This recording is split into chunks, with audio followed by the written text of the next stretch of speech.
Halo, Halo, halo. ya,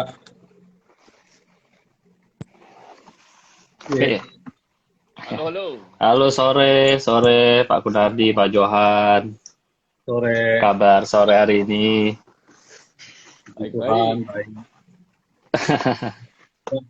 Gimana, gimana? Ngobrol apa kita hari ini?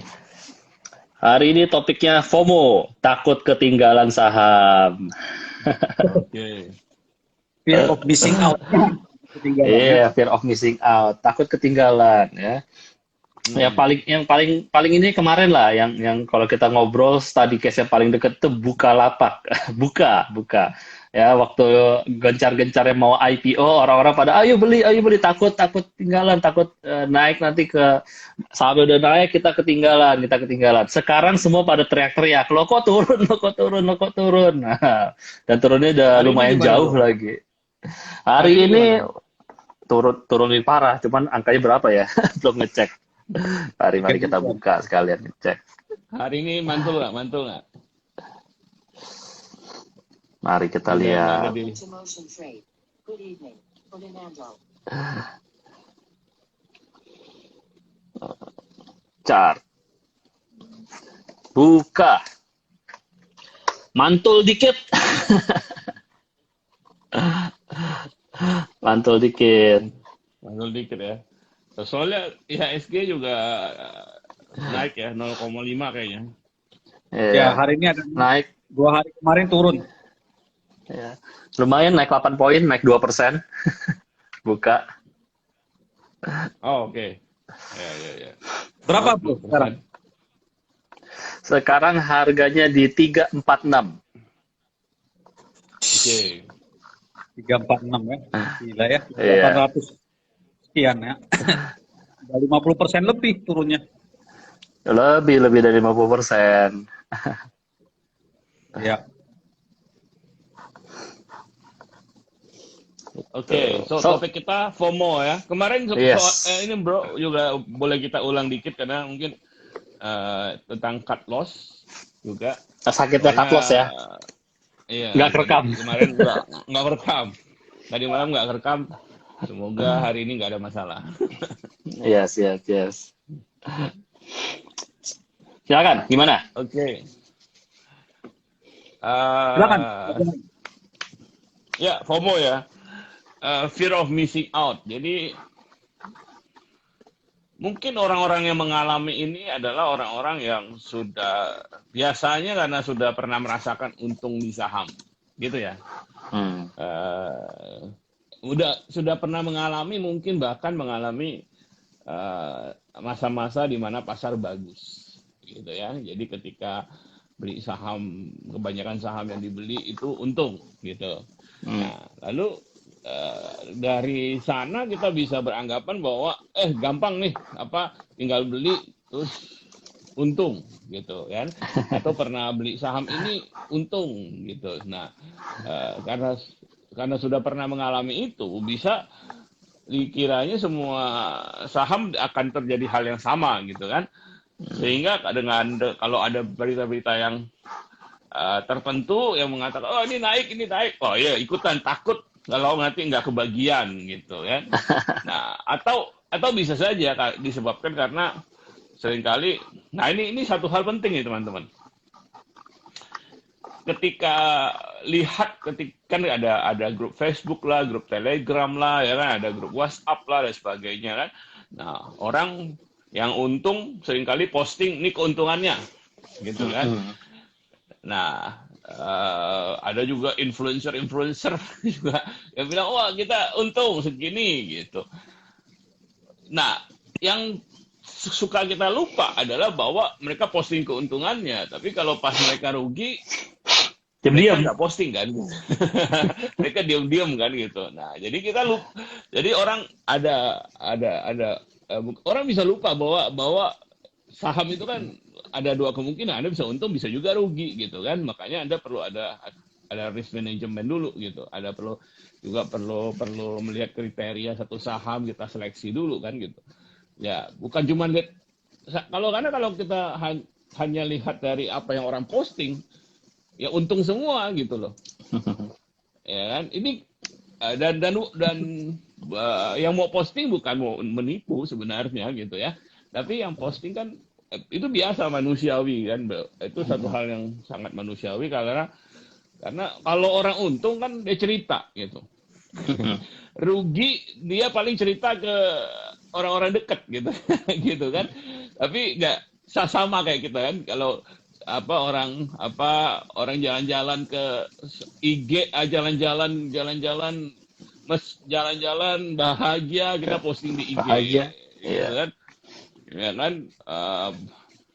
Tapi kalau lagi berantem sama istri kan nggak diposting di IG, gitu ya. Iya Nah, dong. jadi, ya kan, ya bukan berarti semua orang pernikahannya pasti selalu bahagia kan gitu, ya kan. Tapi jangan kita menyimpulkan dari apa yang orang posting, gitu. Nah, seringkali itu juga buat orang jadi itu yang bisa bikin orang jadi fear of missing out gitu. Artinya ngerasa bahwa saya harus, ini saham kata ini bagus, dia pasti ikutan supaya ya pasti untung gitu. Nanti kita bahas lebih banyak lagi. Tapi intinya kalau menurut saya, kenapa orang FOMO? Aku rasa karena kurang pengalaman ya. Kurang pengalaman, Ya pasti. baru mulai, ya kan, dan pernah ngalamin untung, ya kan, ngalamin enak gitu kan, nggak mau ketinggalan gitu. Dan mungkin bisa Itulah. juga yang sama sekali nggak berpengalaman kok, yang benar-benar baru, yang masih buta saham itu apa sih, terus ikutin Instagramnya orang, Instagram influencer, wah cuannya 100 kali 100%, cuannya 2 kali lipat, bisa dapat 1 miliar, 100 juta, keuntungan 10 juta kan, itu kan juga fear of missing out kan, nggak ngerti tapi pengen dapat uang cepat gitu kan, itu juga bisa kategori FOMO mungkin. Ya. Kalau Pak Kunardi gimana? Ya, kalau pandangan saya betul apa yang dikatakan Bro Johan, tapi juga saya ingin menyoroti kalau tadi Bro Ferdi sempat cerita soal Bukalapak, banyak orang FOMO terutama untuk saham-saham yang baru IPO, ya. Banyak orang berpikir bahwa ketika IPO itu harga terendah karena dia baru start, baru mulai. Dan mereka berpikir bahwa setelah itu sahamnya pasti akan naik. Sehingga banyak orang berbondong-bondong untuk membeli saham IPO. Ya. Contoh yang paling real ya, seperti yang Bro Ferdi katakan yang Bukalapak ya. Nah, saya mau cerita sedikit, ada pengalaman dari member kita. Ya, bahkan dia sebelum join di member kita, kebetulan temannya teman ya, jadi dia baru mengenal saham, baru tahu dunia saham dan sebagainya. Kemudian dia cerita sama saudaranya, gue kemarin beli saham ini nih untung dan sebagainya. Terus karena karena saudaranya dia kenal sama saya, dia bilang, lu sekarang main saham ya? Ya, lu kalau mau ini ikut ini Gropakis ya, katanya dia bikin ada komunitas saham dan segala macam ya. Nah ternyata dia sebelum ikut waktu itu ada IPO ya, jadi sekitar berapa tahun yang lalu ya, ada IPO saham anak perusahaannya Garuda ya. Nah karena dia berpikir itu BUMN itu saham Garuda dan dia pernah untung sebelumnya, jadi waktu itu ketika mau IPO dia langsung masukin duit cukup gede ya, 500 juta waktu itu ya. Macan mama sorry, tinggalnya di Menteng, jadi mungkin buat dia 500 juta ya biasa aja, dia langsung masukin 500 juta. Nah habis itu dia baru ikut kita ya. Jadi tapi waktu itu ketika pas hari IPO ya, pagi-pagi dia lihat sahamnya naik, dia happy. Waktu sahamnya naik dia happy. Begitu istirahat makan siang itu sahamnya turun terus, dia panik ya, karena ternyata itu uang yang dia masukin, karena dia pikir itu IPO dia bakal dapat duit banyak, teman-temannya dia ikut temannya juga yang katanya sudah sering di saham dan sebagainya, jadi mereka barengan ya, jadi banyak dari mereka yang beli saham itu. Nah ternyata itu dia pakai duit suaminya. ada sebagian dari duit suaminya, ada duit belanja, duit apaan, karena dia berpikir kalau IPO dia udah untung nanti sekian berapa, ini dia ambil udah dapat untung kan. Nah ternyata siangnya tuh turun terus, wah saya ditelepon ya, ini gimana kok saya kemarin beli saham IPO ini itu segala macam. Saya bilang kita nggak pernah ngancurin saham IPO. Iya, tapi kata teman saya bagus nih, anaknya saham Garuda, ya kemudian ini BUMN bakal dapat duit banyak, ini itu bla bla segala macam. Saya bilang hati-hati kalau beli saham IPO segala macam. Itu sampai sore dia telepon saya terus. Kok ini terus sekian? Ya, dia panik ya. Dan akhirnya, kok ini mesti gimana? Akhirnya saya bilang udah kalau kamu mau ini, ya terpaksa. Kalau belum turun terlalu jauh ya kalau lu berani benar-benar mau menyelamatkan ya cut loss ya. Dan ya singkat kata akhirnya dia cut loss. Ya habis itu dia baru jadi member kita dan baru benar-benar belajar. Nah, sekarang sudah banyak untung, udah happy ya.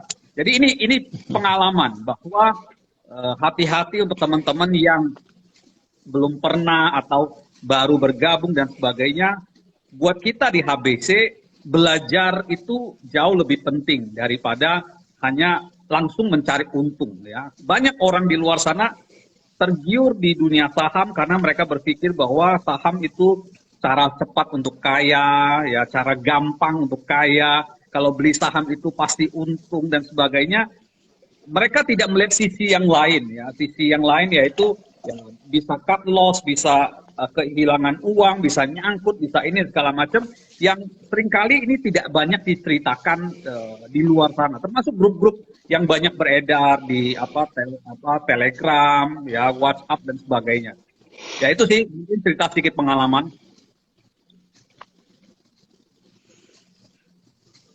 Ya, Iya. lanjut.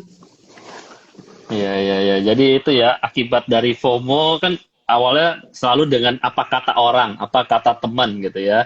Jadi nggak pernah benar-benar mempelajari, nggak pernah benar-benar meriset saham yang dibeli itu seperti apa perusahaannya. Selalu apa kata orang gitu. Dan itu menjadi sesuatu yang berbahaya. Salah satu yang paling berbahaya dari FOMO adalah kita tuh merem, kita berasumsi ya pasti untung gitu ya. Kita berasumsi pasti akan naik. Ya, itulah salah satu bahayanya dari FOMO. Karena begitu kita sudah FOMO, bukan logika lagi yang main, tapi udah emosional gitu loh. Dan emosionalnya yang main adalah emosional pasti untung. Pengen buru-buru nih, nanti gue ketinggalan keuntungan nih. Teman-teman yang lain udah dapat 10%, 20%, nanti gue nggak dapet gitu kan. Nah itu kan salah satu rasa takut. Dan dampak dari rasa takut itu udah merem, nggak mikir logis, masuk beli. Dan akibatnya, ya kalau kita bilang saham IPO kan sometimes emang ada saham yang naik, ada saham yang turun. Makanya kita selalu bilang beli saham IPO itu spekulasi. Karena kita nggak tahu penerimaan di pasar seperti apa gitu ya. Nah, seringkali kasus-kasus FOMO ini adalah nyangkut gitu ya. Kebanyakan selalu turun gitu. Dan nyambung tadi topik kemarin, kalau sudah FOMO, sudah nyangkut, ya solusinya cut loss, amankan proteksi uang gitu kan, proteksi aset gitu ya. Ya gitu. Oke, menarik. Kalau kayaknya begini gitu, FOMO itu penyebabnya juga karena konsep yang salah, karena berpikir bahwa hanya ini kesempatan saya untuk untung gitu. Jadi ngerasa bahwa kesempatan itu nggak akan datang kedua kalinya gitu ya. Now or never. Now or never gitu. Nah makanya FOMO kan jadinya saya mesti beli nih supaya kebagian gitu. Tanpa melakukan analisa yang cukup gitu. Nah atau ada kasusnya lagi tadi kasus IPO, tapi ada kasus lagi ketika satu saham itu naik tinggi sekali. Ya, di Indonesia kalau sahamnya naik banget itu menarik perhatian. Yes, 30%, 20% sehari. Iya, jadi top gainer gitu kan. Apalagi top gainer selama beberapa hari. Pasti dibicarakan di grup gitu kan. Lalu yang belum punya cepat-cepat ikut gitu. Tanpa menyadari justru ketika sahamnya top gainer, apalagi top gainer berhari-hari kan gitu, naiknya udah tinggi sekali, itu kondisi yang kita sebut overbought kan. Jenuh beli. Dimana berarti kalau habis berarti orang sudah untung. Dan orang bersedia segera mau take profit, sahamnya justru akan turun gitu kan. Resikonya justru lebih besar di saham yang udah naik tinggi. Nah, tapi kembali pada penyebabnya adalah karena orang ngerasa bahwa mesti sekarang nih gue ikutan gitu. Nah, di HBC kita coba edukasi teman-teman bahwa tidak demikian di saham. Di saham itu kesempatan selalu datang lagi. Ya, Anda nggak perlu harus untung hari ini, gitu. Eh, Saham yang naik itu pasti akan mengalami masa koreksi atau masa Istirahat. istirahat. Ya, masa sideway kan. Nggak mungkin saham naik terus, gitu kan. Hmm. Pasti ada saatnya ketika orang mulai selling, ya kan, mulai jual, sahamnya akan koreksi. Kalau sahamnya benar bagus, akan ada kesempatan untuk masuk lagi gitu di saham tersebut, Hmm. ya kan. Jadi selalu kita bilang cari titik masuk yang aman, ya bukan ketika dia naik. Naik itu biasa orang ikutan karena FOMO, ya. Hmm. Apa ngelihat kan tahun lalu ada satu kasus yang kita bantu juga ketika ada ini anak muda ceritanya kan, anak muda yang beli satu saham yang udah naik naik mungkin 4 kali lipat lah, berarti 400% gitu ya dalam 2 minggu, mungkin lebih makanya pokoknya naik luar biasa sekali dalam waktu 1 minggu. Dia ikut di pokoknya hari-hari terakhir lah, gitu ya. Masuk di pucuk. Iya, begitu. 3.000 kan? Masuk di pucuk. Belinya saya rasa berapa Di ya? angka 3.000. Modal 3.000.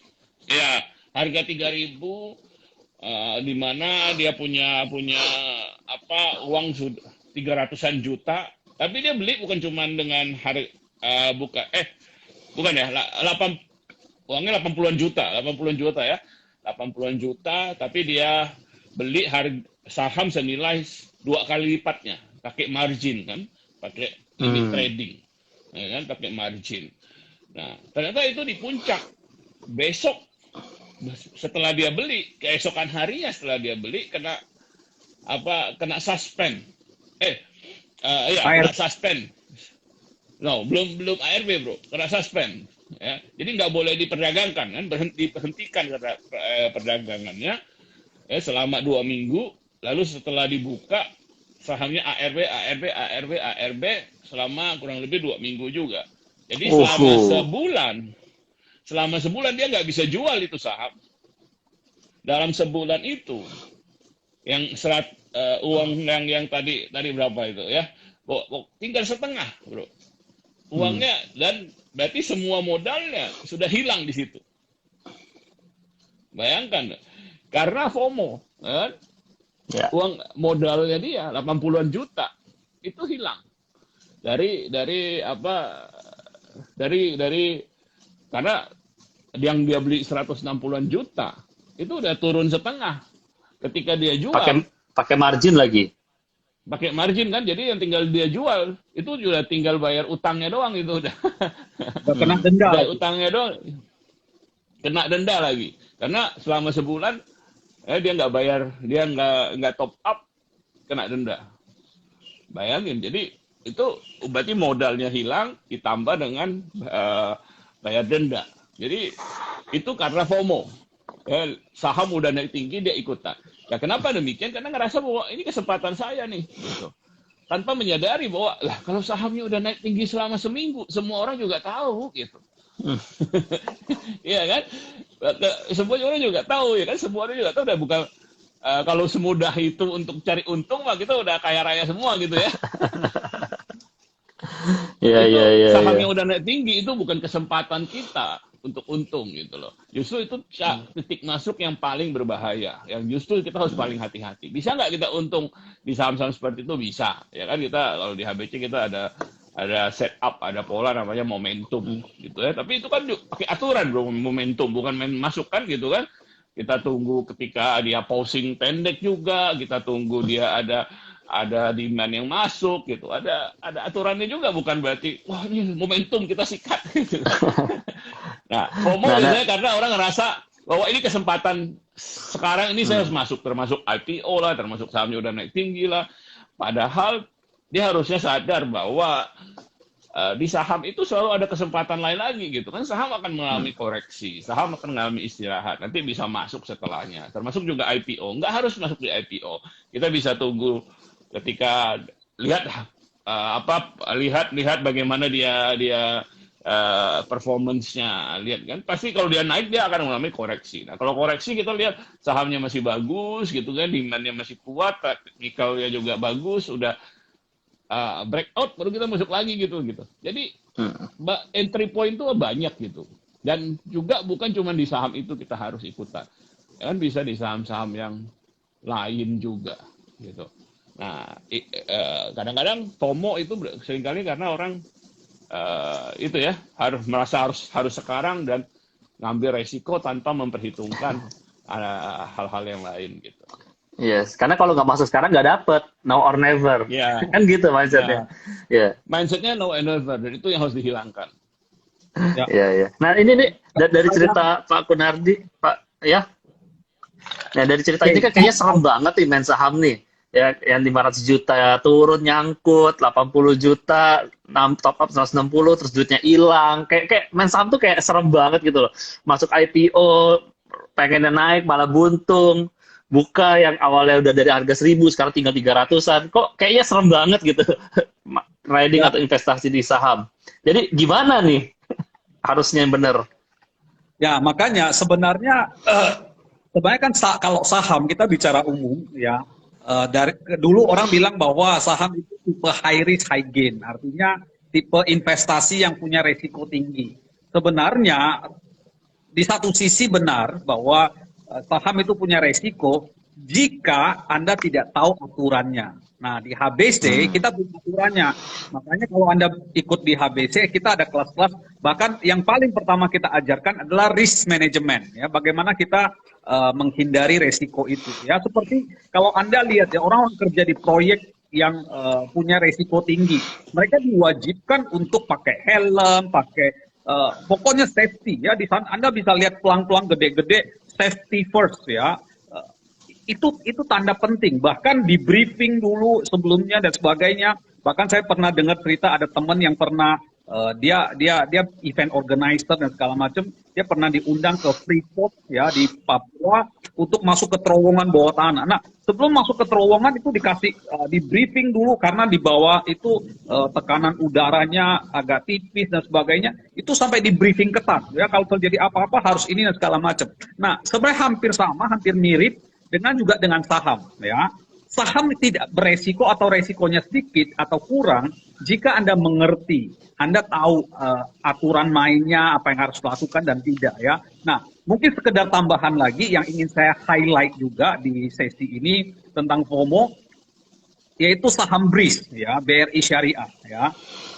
Nah, yang ingin saya katakan adalah kalau Anda ingat ya, saya cerita sedikit buat teman-teman yang belum tahu, saham BRI Syariah 1-2 tahun yang lalu itu heboh ya, heboh karena itu sempat naik cukup tinggi ya. Karena kenapa? Karena orang-orang merasa bahwa ini sekali lagi BUMN. Banyak orang berpikir kalau BUMN itu pasti untung ya. Itu juga cenderung yang salah ya.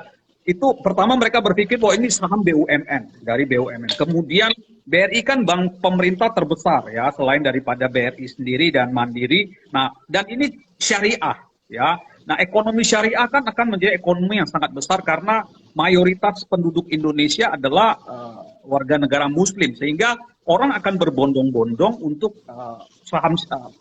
fokus ke saham syariah, apalagi ini BRI Syariah dan merupakan gabungan dari beberapa bank-bank pemerintah ya yang syariah digabung jadi satu dan di bawah BRI Syariah. Nah, itu kan diumumkan oleh Menteri BUMN Erick Thohir. Nah, kemudian hebohnya, tanda kutip heboh, yang seringkali orang tidak sadar, waktu itu begitu heboh karena, sorry to say, Ustadz Yusuf Mansur, cerita bahwa, dia udah beli saham BRI Syariah, harganya bakal kesekian-sekian. Kemudian anaknya presiden, ya, ngomongin soal saham, ya, tiba-tiba ya ya nggak usah sebutin nama lah, Anda pasti tahu ya. Anaknya presiden tiba-tiba ngomongin soal saham, ya kemudian artis-artis bicara soal saham dan sebagainya, sehingga waktu itu saham BRI Syariah naik sangat tinggi dan orang berbondong-bondong ikut karena merasa bahwa hari ini udah naik sekian, besok udah naik lagi sekian, rusak naik lagi sekian, sehingga orang merasa bahwa gue nggak beli ini, gue bakal ketinggalan. Nah, hati-hati dengan berita-berita di luar sana ya. Kalau di HBC kita selalu suruh orang untuk cek and recheck. do your own research ya. Bukan berarti nggak boleh ikut-ikutan, tapi Anda harus mengerti, Anda harus tahu, Anda harus research dan segala macam, jangan asal ikut-ikutan ya. Nah, kalau Anda ikut-ikutan, ya banyak ya, karena tahun lalu setiap kali kelas, pasti ada yang nanya, Pak, BRI Syariah gimana Pak? Saya udah nyangkut sekian nih, saya udah turun 50% nih, mesti cut loss apa enggak dan segala macam. Seringkali kalau udah nyangkut, udah apa, nah baru ribut ya.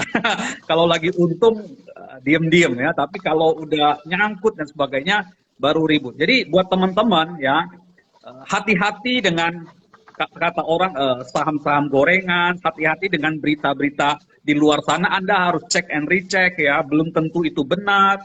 Kemudian ya Anda harus belajar lah. Ini mesti belajar sama Coach Ferdi soal fundamental perusahaan, Anda harus ngerti bisnis dan sebagainya. Ini akan mengurangi resiko Anda sehingga Anda tidak FOMO ya.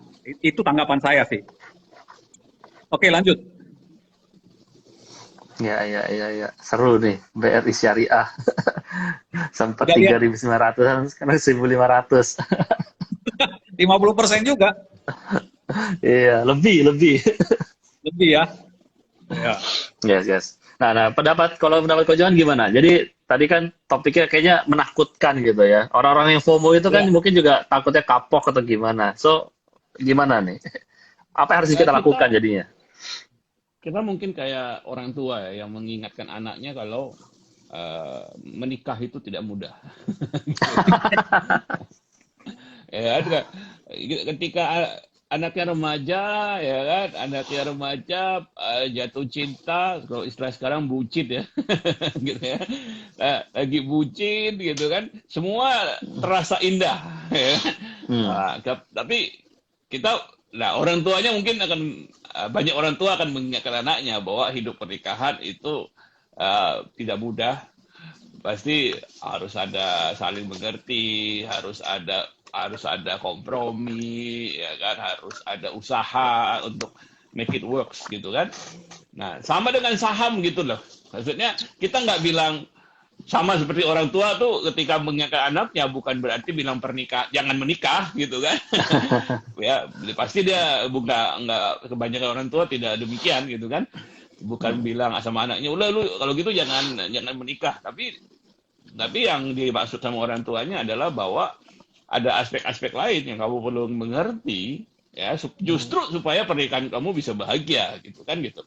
Tujuannya justru supaya pernikahannya bahagia kan, orang tuanya ngomong gitu. Sama juga dari kita, bukan berarti kita ngomong demikian supaya teman-teman jangan trading saham, tidak ya kan.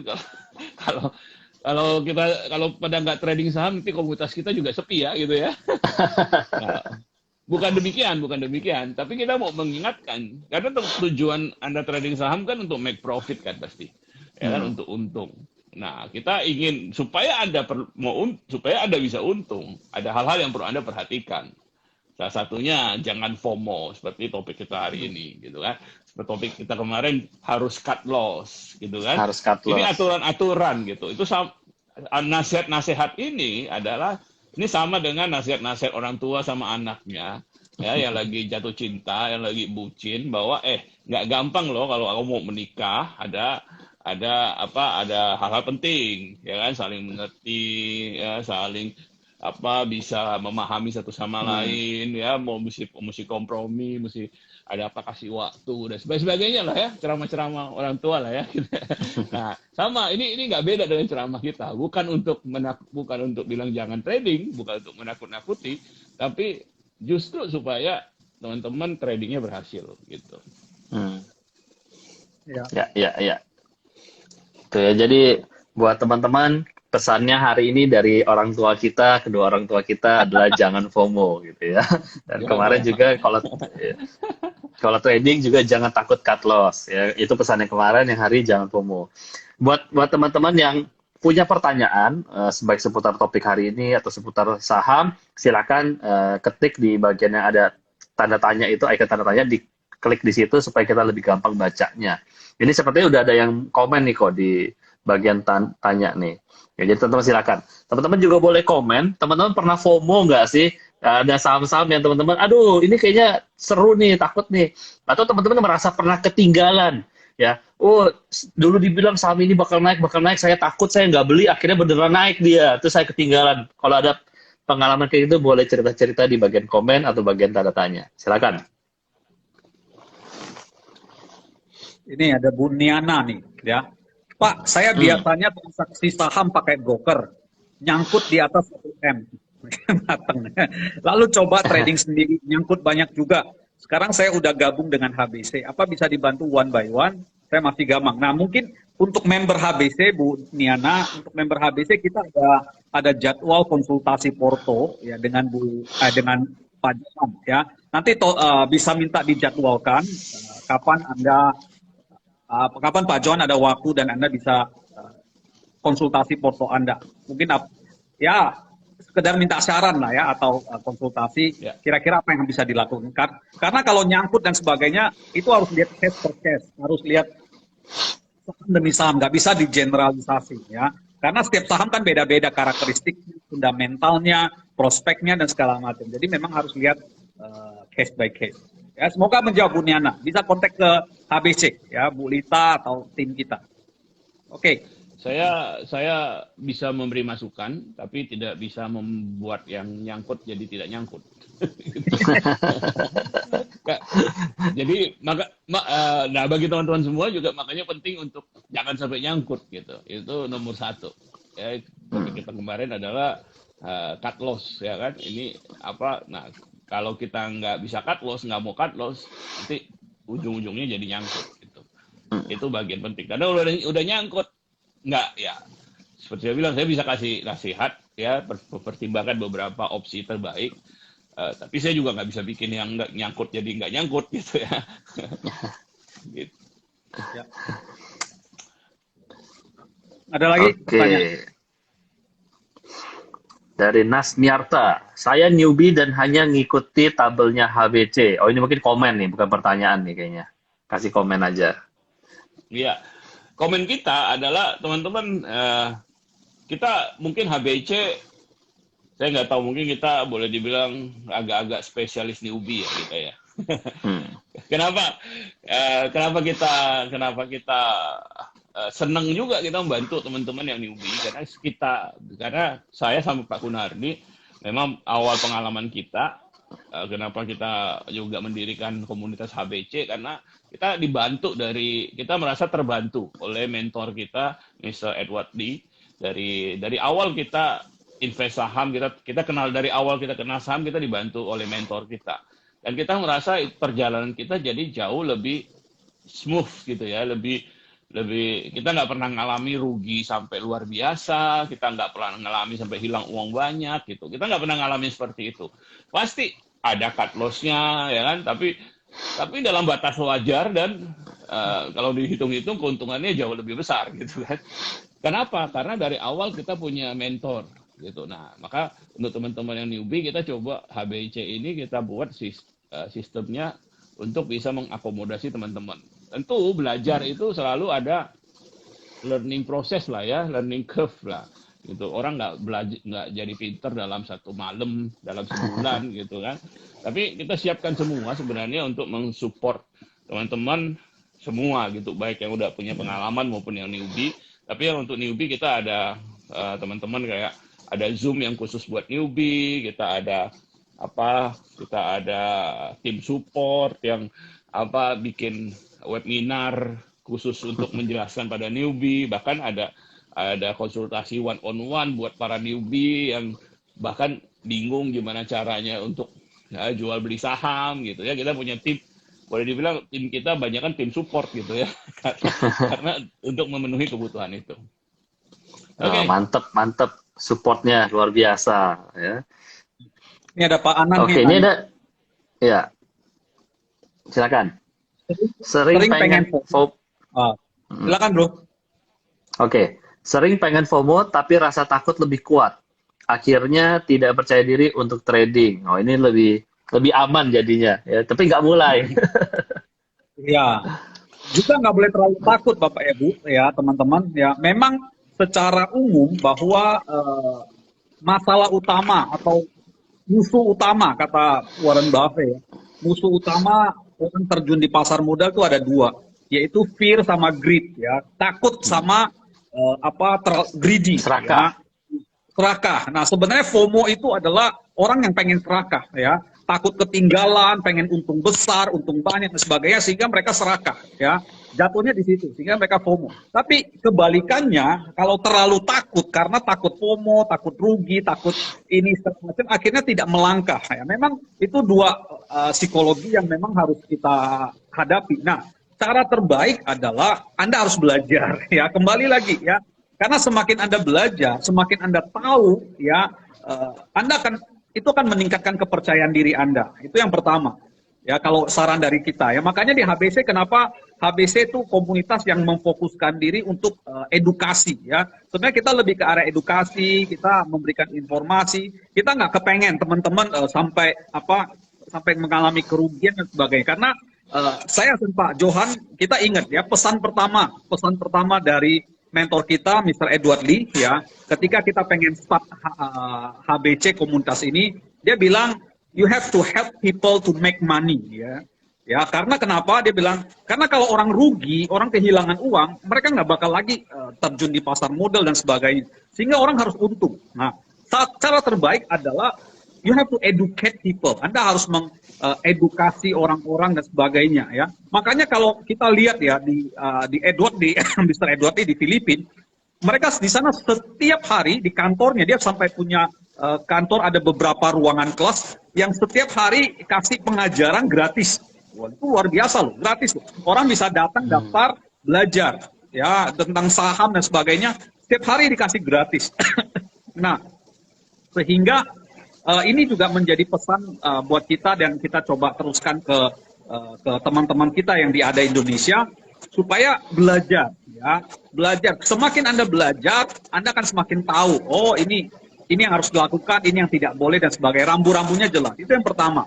Yang kedua adalah kalau Anda pemula, jangan pakai uang besar ya, jangan pakai uang besar. Mulailah dari yang uang kecil dulu. Uang yang kalau Anda harus cut loss, uang yang harus di mana Anda kalau rugi dan sebagainya, Anda masih bisa tidur nyenyak. Jangan sampai itu pakai uang belanja ya, jangan sampai kalau Anda rugi berantem sama istri, jangan sampai malam-malam Anda nggak bisa tidur, keringat dingin, stres dan segala macam. Nah, itu bahayanya. Banyak orang sekali lagi berpikir bahwa saham ini cara cepat jadi kaya. Sehingga ketika ada peluang, ada kesempatan, begitu mendengar ini saham mau IPO, ini saham bakal naik kesekian, diikut di grup, saya udah untung 5%, udah untung 10% dan segala macam. Wih, lu punya duit berapa? Tanya ke pasangannya. Langsung dimasukin semua, tanpa ada risk management dan sebagainya. Begitu nyangkut, nah berantem deh. So, itu anjuran saran dari kita ya. Ini memang benar ya.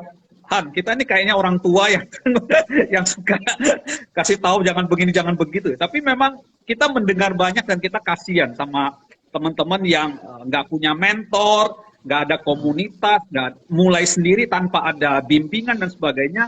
Akhirnya begitu nyangkut dan sebagainya, ya kasihan. Apalagi kalau itu uangnya udah mepet, ya uangnya sedikit, pikirnya bisa dapat duit banyak, tapi ternyata nyangkut, ya memang kasihan, ya. Tapi mau gimana? We cannot do anything. Kita cuma bisa kasih tahu. Ya. Gitu ya. Ya. Betul. Penting. Belajar dulu ya. Ya. Saya dulu juga pertama kali belajar trading ya. Belajar trading ya, bukan invest ya, belajar trading. Juga nggak pakai uang gede, langsung pakai uang kecil dulu. Begitu prinsip saya waktu itu, begitu sudah dapat return 10% dari uang kecil itu, baru saya naikin lagi modalnya. Dapat 10%, baru saya naikin lagi. Jadi belajar polanya dulu. Iya, Dan.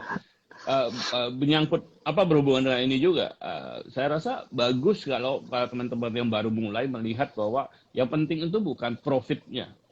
Anda nggak perlu ngejar profit. Di awal-awal malah ketika Anda mulai, anggaplah Anda nggak butuh untung gitu. Anda tidak butuh, yang Anda perlu kejar adalah Anda melakukan trading yang baik gitu. Anda punya metode dan bisa melakukan trading dengan benar gitu.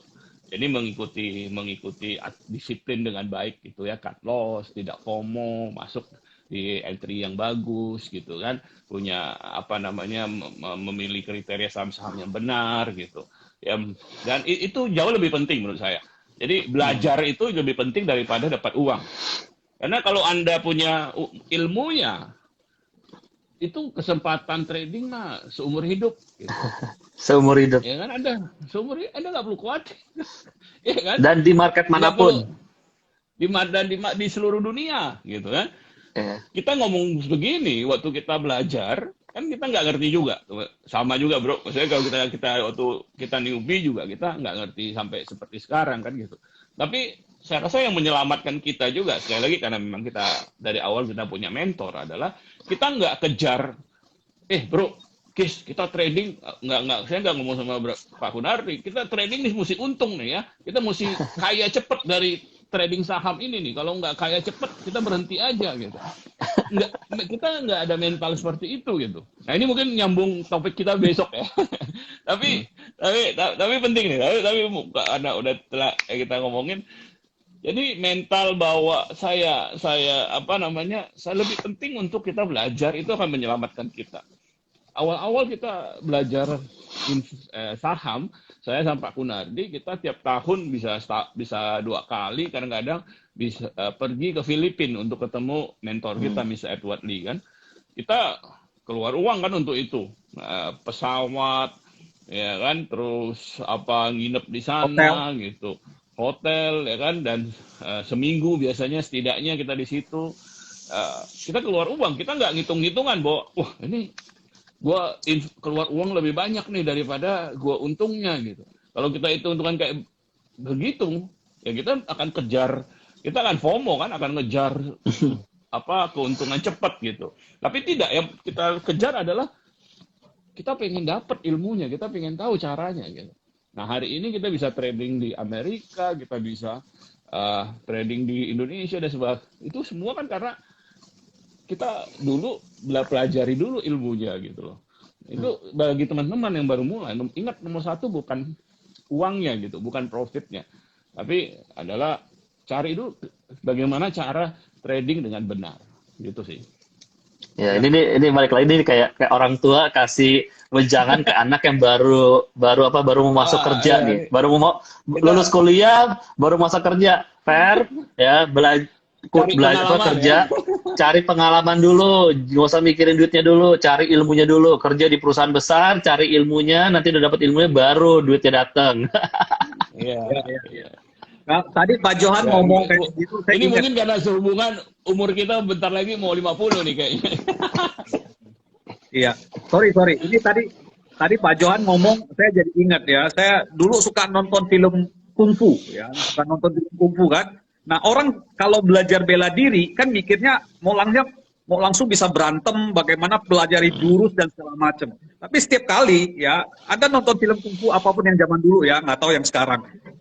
Setiap kali orang mau belajar kungfu, mau belajar jurus segala macam, sama gurunya disuruh latihan kuda-kuda.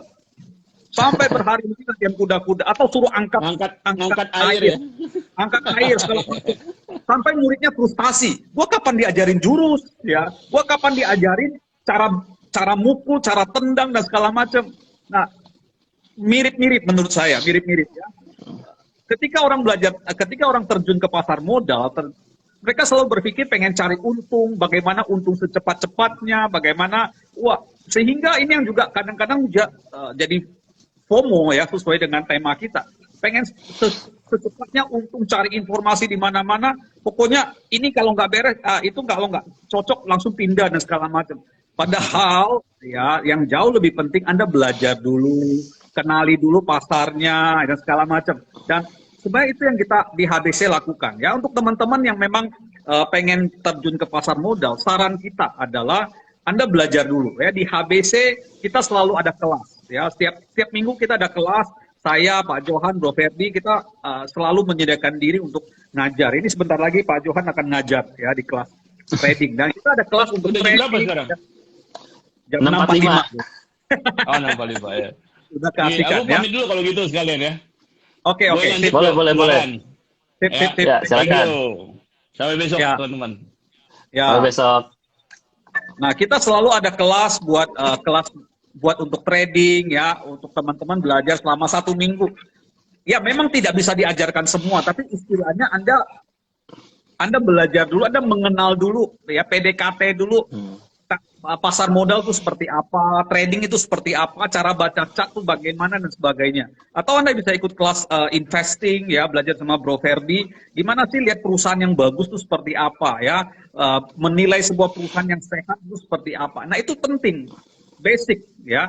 Dan sekali lagi, kalau Anda sudah dapat ilmunya ya, Anda mau trading kapanpun seumur hidup Anda, di Indonesia, di market US dan sebagainya, semua bisa. Apalagi di zaman sekarang, Anda tidak hanya bisa trading saham, Anda bisa trading kripto, bisa trading forex, bisa trading macam-macam ya. Nanti saya percaya ke depannya pasti akan lebih banyak lagi, ada NFT dan segala macam. Dunia is a whole new world ya, dunia yang baru, dan itu akan sangat sangat luar biasa ke masa depan. Jadi semangat bro. Jadi semangat. Yes, ya pokoknya yang namanya possibilities, yang namanya kekayaan, yang namanya rezeki itu selalu ada jalannya ya. Tapi jalan ini hanya diketahui oleh orang-orang yang tahu ilmunya gitu ya. Orang-orang yang tahu jalannya gitu kan. Jadi daripada kita babat jalan, babat hutan sendiri, mencari-cari meraba-raba jalan sendiri, ya kenapa kita nggak tanya sama orang yang sudah melaluinya, yang sudah lewatin jalannya gitu kan. Dengan gitu kan kita lebih mudah dan juga nggak tersesat. Betul ya. Iya. Kok ada pertanyaan nih kok? Ya. Dari Sudir Manjaludin. Apa cut loss di invest juga sama dengan di trading? Oh tidak ya. Jawabannya tidak. Kalau di HBC kita membedakan antara invest sama trading. Ilmunya beda, strateginya beda. Kalau di trading kita memang berlaku ketat cut loss ya, 1% dari modal begitu turun kita cut loss. Tapi di invest sangat berbeda karena kenapa? Sebelum kita membeli saham untuk invest, kita sudah perhatikan, kita sudah lihat fundamental dari perusahaan itu ya.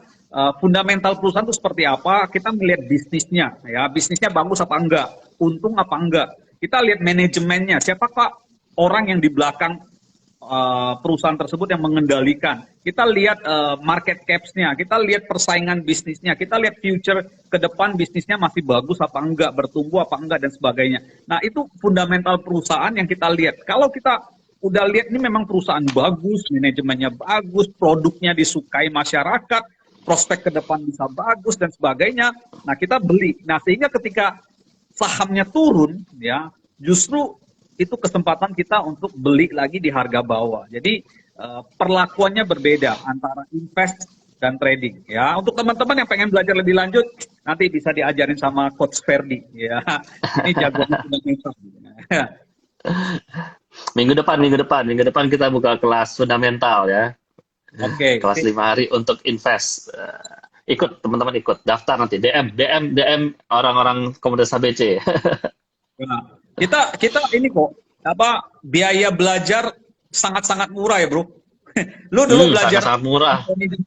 Belajar sama Anthony Robin berapa duit bro? 30 juta. Ikut Anthony Robin 30 juta ya.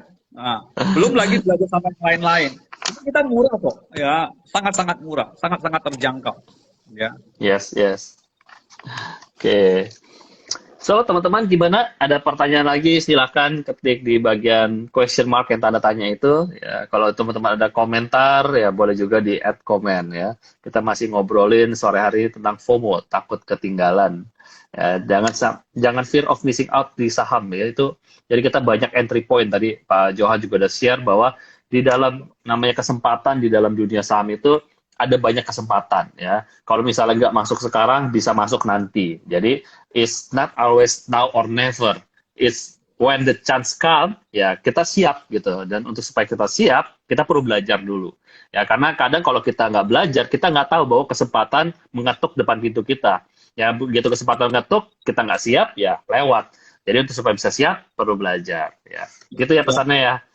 Ya, kira-kira kita harus bikin di IG ini quotes pesan Opa Kunardi. Waduh, kesannya udah tua nih, rambut putihnya tambah banyak. Ya.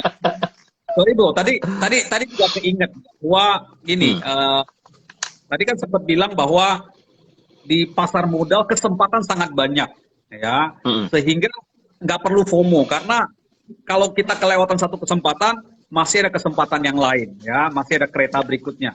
Nah, mungkin sedikit tambahan adalah bahwa Anda tidak mungkin, ya, Anda tidak mungkin mendapatkan keuntungan di setiap saham yang naik, ya.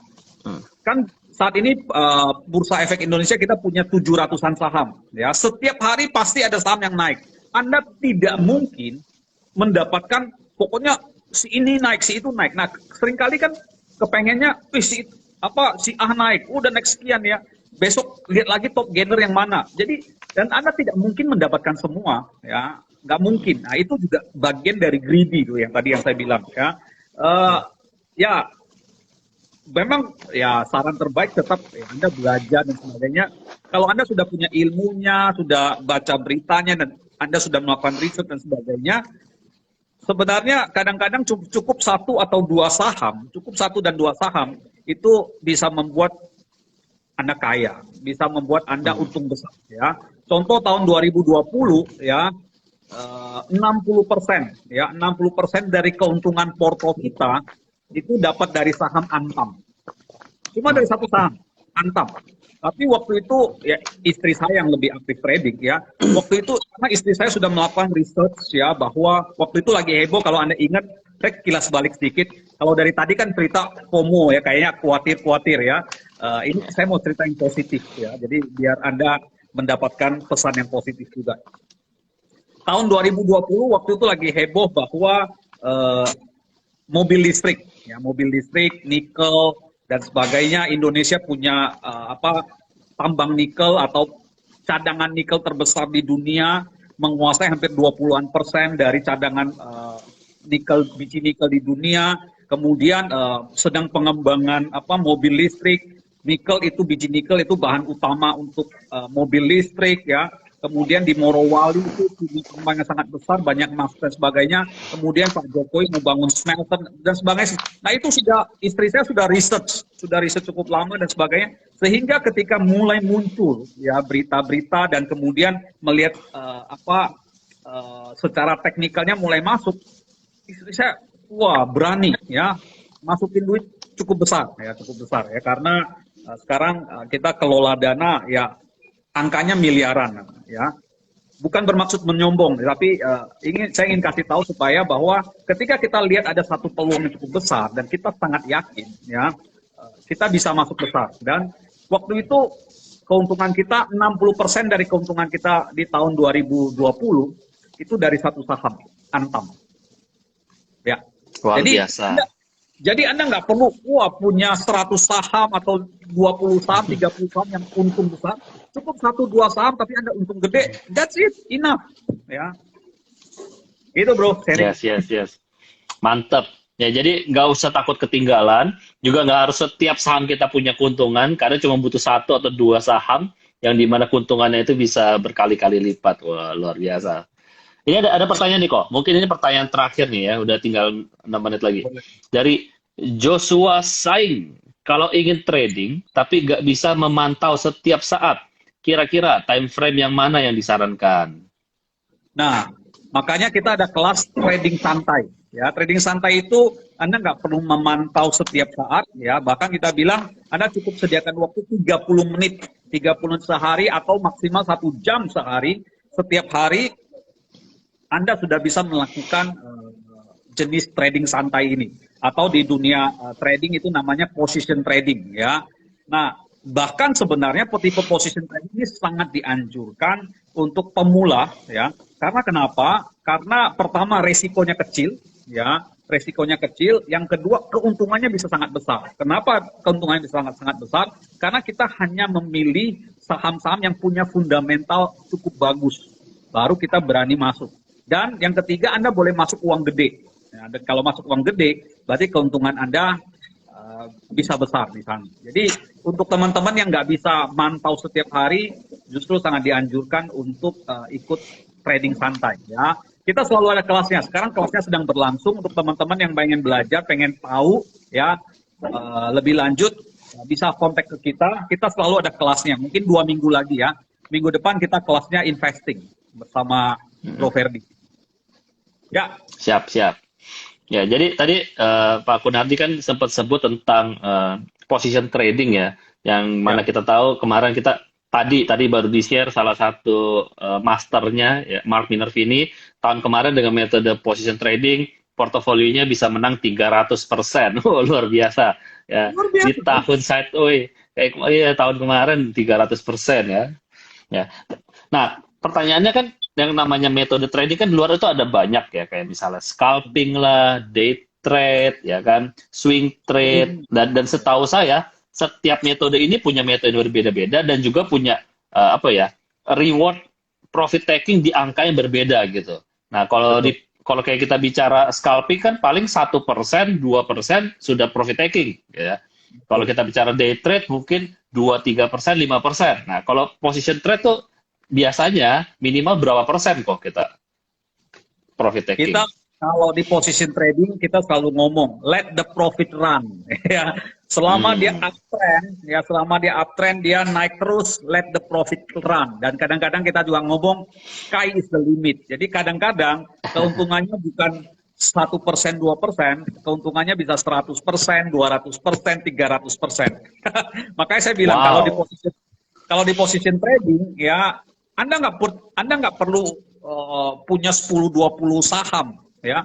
Cukup 1-2 saham, tapi itu kalau bagus Anda bisa masuk uang besar, dia lagi uptrend, lagi naik terus, biarkan dia naik terus sampai dia patah ya, sampai dia patah artinya ketika dia sudah mulai turun di angka tertentu. Nah, saya nggak bisa jelaskan sini karena harus secara teknikal. Begitu dia turun, nah itu saatnya kita jual ya. Di HBC kita ajarkan kapan titik masuk, kapan titik keluar. Jadi dan itu clear ya, jelas berdasarkan research, berdasarkan pengalaman, berdasarkan dari ya apa yang kita lakukan selama ini, sehingga kita nggak galau ya, nggak galau di pasar saham. Jadi patokan kita bukan kalau saya untung 5% saya keluar, kalau saya untung 10% saya keluar. Masalahnya begini, kalau Anda untung 5% Anda keluar, ya katanya supaya nggak greedy. Tapi kalau Anda loss, saham Anda turun 10-20% Anda nggak jual, berarti kan kerugian Anda lebih besar dari keuntungan Anda. Kalau at the end Anda rugi. Kalau Anda mau untung di pasar saham, Anda harus untungnya lebih besar daripada kerugian Anda, ya. Kita bilang bahwa saham itu seperti bisnis, ya. Bisnis itu mencari keuntungan sebesar-besarnya dengan resiko sekecil-kecilnya. Memungkinkan nggak? Sangat memungkinkan, ya. Yang position trading, trading santai yang kita ajarkan memakai prinsip itu. Jadi kalau kita rugi sekecil-kecilnya. Kalau kita untung sebesar-besarnya. Ya, jadi nggak ada batasan. Untung nggak ada batasan. Rugi kita batasin 1% dari modal. Wow. Wow, 1% ya. Ya, ya, Ya, ya, luar biasa ini. Jadi metode yang powerful ya. Jadi memang ada banyak metode luar sana gitu. Jadi dan setiap kali dulu gue juga pertama kali baru belajar trading kan selalu nanyanya, aduh beli saham apa, beli di harga berapa, jual di harga berapa. Dan setiap kali gue nanya ke satu orang, jawabannya beda. Nanya ke orang lain, jawabannya beda. Dan ternyata di situ gue menemukan ternyata metode trading nggak cuma satu, ada banyak gitu loh. Jadi setiap orang punya metode masing-masing. Dan setiap metode ini juga punya aturan masing-masing, terutama aturan profit takingnya gitu kan. Berapa persen sudah profit taking ya. Nah itu gue baru paham baru belajar. Jadi mungkin buat teman-teman coba pelajari. Jadi sebelum Anda menerima rekomendasi dari orang, pelajari metode apa sih yang dipakai oleh orang ini gitu ya. Dan profil resikonya seperti apa gitu. Karena itu yang gue pelajari ketika pertama kali awal-awal belajar trading ya. Lain sama invest. Kalau invest kan kita mempelajari perusahaannya, kita cari perusahaannya bagus tuh kayak apa gitu kan. Ya udah kita nabung aja di situ gitu. Jadi ya, kayak invest kan seperti itu. Tapi kalau trading kan enggak, kita lebih apa ya, lebih aktif setiap hari mungkin kita pantau minimal 30 menit dan juga kita menjaga resiko gitu kan. Kalau di invest dia turun, kita masuk lagi, kita averaging down gitu ya. Tapi kalau ya. di trading ternyata nggak bisa gitu. Kalau dia turun, ya kita harus siap-siap cut loss. Dan ketika cut loss ternyata juga ada aturannya ya, gitu ya. Dari yang Pak Kunardi juga bilang ya, kalau di HBC 1% gitu ya, pakai prinsip itu. Ya, ya, ya. Menarik, menarik. Oke, Jadi, kita udah jam 7 nih. Pak Kunardi, ada pesan terakhir, ada petuah terakhir, Opa? Enggak ada sih, secara umum sebenarnya sudah tertuang dalam pembicaraan kita bahwa kalau sesuai dengan tema FOMO ya, ini kan sebenarnya FOMO itu kita bilang tanda peringatan, kayak kalau Anda di kendaraan ya lampu kuning ya, jangan FOMO ya, jangan FOMO, tapi bukan berarti Anda nggak boleh trading dan sebagainya ya. Tetap Anda harus belajar ya, harus semakin semakin Anda belajar ya, semakin Anda mempunyai informasi, mengolah informasi dengan benar ya, Anda akan semakin diperlengkapi sehingga Anda tidak takut ya. Ya kalau orang lain untung ya anggaplah itu rezeki mereka bukan rezeki kita ya. Itu oke ya. Kita nggak harus jadi orang yang terkaya di dunia, kita nggak harus jadi orang yang menang untung di semua saham, kita nggak harus, it's okay ya, let go ya.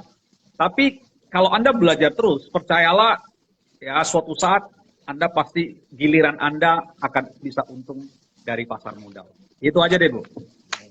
Mantap. Oke, mantap kalau gitu. Siap, teman-teman, kita sudahi